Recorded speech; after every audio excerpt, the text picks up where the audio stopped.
Bien-aimés dans le Seigneur, nous venons vous saluer dans le précieux nom de notre Seigneur Jésus-Christ. Nous sommes là pour vous faire une annonce et une invitation pour une école. Dans le cadre de notre ministère, nous tenons l'école que nous appelons l'école prophétique des élus en vue de l'excellence, en sigle épée. Et nous avons des modules assez particuliers que nous proposons dans ce que nous appelons l'école du pouvoir et du savoir. Et c'est dans ce cadre-là que nous avons proposé aux enfants de Dieu une étude sur un thème important qui est simplement consécration. Nous allons donc travailler pendant 5 jours, du mardi 1er mars jusqu'au vendredi 4 mars, sur une étude sur le thème consécration. Et je viens donc vous inviter à cela parce que j'aborderai justement ce thème pour amener les enfants de Dieu à comprendre, à faire ce qu'on peut appeler un voyage dans la connaissance pour comprendre le monde des consacrés, qu'on appelle le monde des premiers-nés. Jésus-Christ nous amène dans les royaumes des premiers-nés et nous devons comprendre le royaume de premiers-nés. Nous devons comprendre ce que ça veut dire être un premier-né et qu'est-ce que nous avons comme un trésor et comme alliance dans ce monde de premier-né. Donc je travaillerai en fait sur plusieurs sous-thèmes qui vont m'amener à atteindre avec nous 4 buts. Le premier but, ça sera justement découvrir ce monde des consacrés.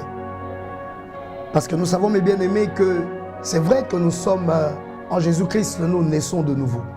Mais est-ce que c'est la finalité, la nouvelle naissance? La nouvelle naissance est un commencement. La nouvelle naissance est une inscription à un monde. Nous sommes inscrits. La Bible nous parle des appelés, la Bible nous parle des élus. Quand nous sommes inscrits par la nouvelle naissance, nous répondons en fait à un appel du Seigneur. Mais après cet appel-là, il y a des normes, des choses qu'il faut apprendre qui vont nous qualifier pour être un élu de Dieu. Et c'est là que nous aurons justement cet accès dans le monde de consacré. On n'est pas consacré du coup quand on est de nouveau. Mais on subit d'abord l'enseignement, comme la Bible d'ailleurs nous dit, allez, faites de toutes les nations mes disciples. On dit baptiser, on dit on fait des nations des disciples, on les baptise, ensuite ils doivent être enseignés. Et quand ils seront enseignés, c'est-à-dire ils passent la phase de ceux-là qui sont dans une sorte d'école qu'on appelle les disciples et qui doivent atteindre à un certain moment un niveau des maîtres. C'est à ce moment-là qu'on entre dans le monde de la consécration, c'est-à-dire quelqu'un qui sait déjà manipuler certaines choses avec l'Éternel, qui connaît les armes de Dieu, qui connaît les outils de Dieu, qui connaît certains principes de Dieu et qui peut accéder maintenant à ce qu'on appelle une consécration, c'est-à-dire être spécialisé, accepté dans le monde de grand pour assurer certains rôles dans le royaume de Dieu. C'est dans ce monde-là que nous voulons faire découvrir aux enfants de Dieu quels sont les pouvoirs qui sont là-dedans, dans ce monde. Donc nous proposons ce voyage-là au pays des consacrés, où nous verrons donc la valeur des alliances et la valeur des hôtels de connexion. Et notre second but, ça sera de comprendre la constitution, parce que c'est un royaume de premier-né, c'est un monde des consacrés et une constitution, c'est-à-dire il y a des lois, il y a des principes dedans. Vous savez, mes bien-aimés, même le péché a différentes définitions. La Bible d'ailleurs nous parle du péché simple, la Bible nous parle des iniquités, la Bible nous parle des transgressions, la Bible nous parle des abominations et il y a même des sacrilèges. Et tout ça, il y a des niveaux par rapport à cela. Il y a le péché normal qui est par exemple lié aux lois morales. Les lois morales qui répondent normalement à tout celui d'abord qui est païen et ceux-là qui sont nés de nouveau, à qui on donne certaines vertus, la connaissance de certaines vertus par rapport à la loi morale. Et donc la loi morale, quand on transgresse la loi morale, on est dans le domaine du péché simple. Mais il y a un autre niveau qui entre maintenant dans le domaine de l'iniquité. L'iniquité, c'est là où la personne de Dieu est touchée dans la transgression. Et là, ça touche plus la personne qui a déjà commencé à avoir une certaine connaissance, qui a un certain jugement, qui a le développement de certaines choses qui lui ont été données, qui connaît donc la personne de Dieu. C'est cette personne-là qui peut toucher à la personne de Dieu, comme nous avons certains actes qui ont été commis par exemple dans la Bible, nous pouvons parler d'Ananias et Saphira qui ont menti au Saint-Esprit. L'acte qu'ils ont posé n'était pas un acte d'une dimension morale simplement, mais c'était un acte qui a touché à la personne de Dieu. Et là, on commence à parler de l'iniquité. Et le monde consacré, il y a donc des lois, il y a des principes qui sont là-dedans, qui sont au-delà du péché normal. Nous devons comprendre la transgression même dans le monde de l'iniquité par rapport aux principes. Il y a des principes qui sont assis, comme nous appelons justement la constitution du royaume des premiers-nés. Nous allons donc énoncer pourquoi David n'a pas voulu tuer Saül, qui était par exemple son ennemi. Parce qu'il y a un principe par rapport aux hommes qui sont loin. Ça, c'est un principe qui n'a rien à voir avec celui qui n'est pas consacré. Ça n'a rien à voir avec celui qui n'est pas loin, qui peut se permettre certaines choses qui ne relèvent pas du péché moral, mais qui relèvent des péchés liés à celui qui a appris certaines choses auprès de l'Éternel, dont on parle de l'iniquité. Donc nous allons apprendre cette constitution-là, c'est-à-dire les principes qui sont à l'intérieur et comprendre le niveau du péché normal, le niveau de l'iniquité, les transgressions des lois sacrées, quand on parle des sacrilèges, quand on pêche par rapport aux éléments sacrés, et quand on parle de l'abomination, parce que dans chaque monde de consécration, il y a des interdits. Il n'y a pas des interdits pour celui qui est simplement né de nouveau. Il n'est pas dans les interdits, il est simplement dans le respect de la loi morale. Mais il commence à y avoir des interdits dans celui qui est dans la pratique sacerdotale. Il a des interdits, il a des choses qu'il ne peut pas toucher, il y a des choses qu'il ne peut absolument pas faire parce qu'il va pécher contre le sacré. Et quand il pêche contre le sacré, il entre dans ce qu'on appelle les sacrilèges et aussi les abominations. Les abominations, il a fait quelque chose qui ne devait pas être fait. Vous voyez quelqu'un comme David qui a fait un dénombrement, qui n'est pas un péché à la dimension morale, mais qui était toute une abomination qu'il avait accomplie parce qu'il a touché à une loi sacrée de l'Éternel liée au nombre de sa population, au nombre de ceux de son royaume. Donc il y a beaucoup de choses que nous pouvons expliquer là-dedans, de ce qu'on appelle les erreurs sacerdotales. Moïse avait subi une punition par erreur sacerdotale. Il n'avait pas accompli un péché moral, mais une erreur sacerdotale. Élie avait commis une erreur sacerdotale par ses fils. Donc il y a beaucoup de choses que nous avons expliquées par rapport à la Constitution. Pourquoi beaucoup de gens qui ont accepté Jésus n'arrivent pas à accéder dans des véritables pouvoirs du royaume des dieux? Parce qu'on n'accède pas dans des pouvoirs simplement comme ça. Il y a des conditions, il y a des choses qu'il faut respecter, il y a des prix qu'il faut payer pour accéder à certains pouvoirs. Certes, la Bible le dit, mais il faut ne pas lire la Bible en français, mais lire ça en esprit. Voici les miracles qui accompagneront ceux qui auront cru. En mon nom, ils chasseront les démons, ils saisiront les serpents. Mais ce n'est pas du coup que quand tu te convertis directement, tu as le pouvoir de chasser tous les démons. Nous avons vu que les apôtres, ils avaient pourtant cru, mais ils ont échoué à chasser certains démons. Mais Jésus avait le pouvoir de chasser ces démons-là parce qu'il avait un niveau de consécration qui n'était pas le même que ses propres disciples, ses propres apôtres. Donc, il y a des lois, il y a des miracles qui accompagnent, mais il y a des niveaux dans lesquels on doit accéder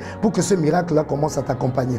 Et il faut comprendre les clés parce que les temps n'est pas lié à l'heure qui passe, mais à notre manière dont nous comprenons les leçons que l'Éternel nous donne. Voilà pourquoi nous voulons expliquer ces choses aux enfants de Dieu. Plus vite ils les comprendront, et plus vite aussi ils accéderont au pouvoir de Dieu.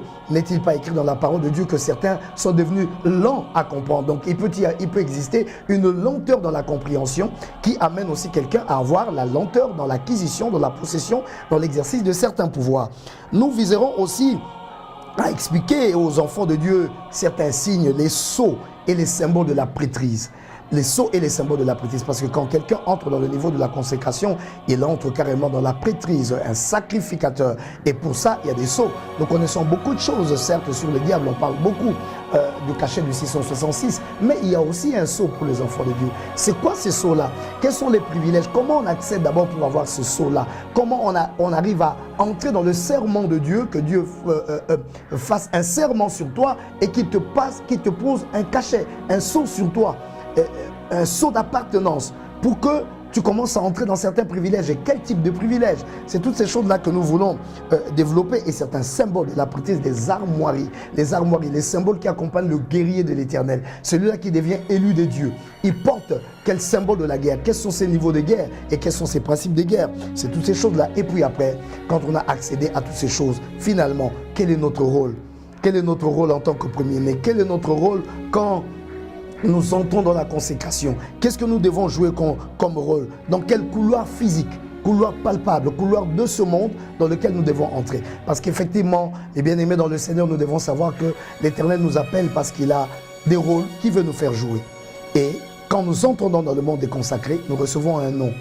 Dieu nous donne un nom. Ce n'est pas le nom que nous avons naturellement dans ce monde-ci, mais c'est un nom spirituel qui peut coïncider avec le nom que nous avons, mais qui peut être un autre nom. Dieu nous appelle par un nom. Ce nom-là détermine en fait notre rôle dans le royaume, notre rôle dans le monde des consacrés. On a un certain nom, on a un certain rôle, on a certains couloirs. Et quand on arrive à maîtriser en fait ces mystères qui appartiennent au monde de consacrés, on accède à des pouvoirs de Dieu, à des possibilités de Dieu et à des privilèges, et on arrive donc à assumer notre rôle essentiel, la volonté divine sur notre vie. C'est une étude, mes bien-aimés, une école à laquelle je vous invite. Je crois que les conditions vous ont été communiquées. Le macaron de participation à cette école-là, je crois que ça sera à 10 000 francs CFA. Ça ne représente rien par rapport à l'étude que nous allons faire. Nous allons travailler ensemble pour comprendre la valeur de ces choses. Nous allons dans des écoles des fois où nous apprenons des choses qui n'édifient peut-être pas notre être intérieur, mais là nous voulons accéder dans une intelligence spirituelle qui nous amènera à comprendre les réalités de la vie et ne pas travailler dans le monde des images, mais travailler dans le monde de la réalité. Car si nous savons travailler les réalités, nous allons changer les images. Les images ne sont qu'une représentation de la réalité. Et je vous invite donc à venir participer à cette école qui ne durera que 5 jours. Je répète, donc ça sera à partir du mardi 1er mars 2016 jusqu'au vendredi 4 mars 2016. Nous allons faire cette école à la salle de conférence de la chapelle de Conquérant qui est située à l'ancienne base du corps de la paix, non loin du tribunal, à Libreville, au Gabon. Donc tous ceux qui se retrouvent à Libreville pendant cette période, vous êtes les bienvenus. Vous avez les numéros de contact pour avoir les macarons, le 01 44 20 44, le 04 21 76 17 et le 07 58 76 79. Donc si vous êtes hors de Libreville, vous ajoutez évidemment le préfixe de Libreville qui est le plus 241. Donc je reprends le 01 44 20 44, le 04 21 76 17, le 07 58 76 79. Nous vous attendons nombreux pour cette école et je sais que l'Éternel vous bénira abondamment. Il nous a donné ce travail-là. Nous voulons partager ce bagage, l'expérience de ce que nous avons reçu de Dieu qui nous a aidés à accomplir aussi de marche dans le ministère, surtout beaucoup de jeunes serviteurs. Vous avez besoin d'apprendre beaucoup de choses qui seront des secrets. C'est bon de commencer, mais c'est surtout bon de terminer. Beaucoup commencent, mais beaucoup n'achèvent pas leur course. Il faut achever la course. Comment se maintenir dans la course? Il y a des choses qu'il faut connaître. Comment être efficace dans la course? Comment avoir un certain impact dans le travail de son ministère? Je vous invite à être là et je sais que l'Éternel vous bénira. Voilà, c'était un petit message que nous avons voulu vous apporter. Votre humble serviteur, l'apôtre Gauthier, vous attend donc pour cette conférence. Que l'Éternel soit avec vous et soyez bénis. Amen.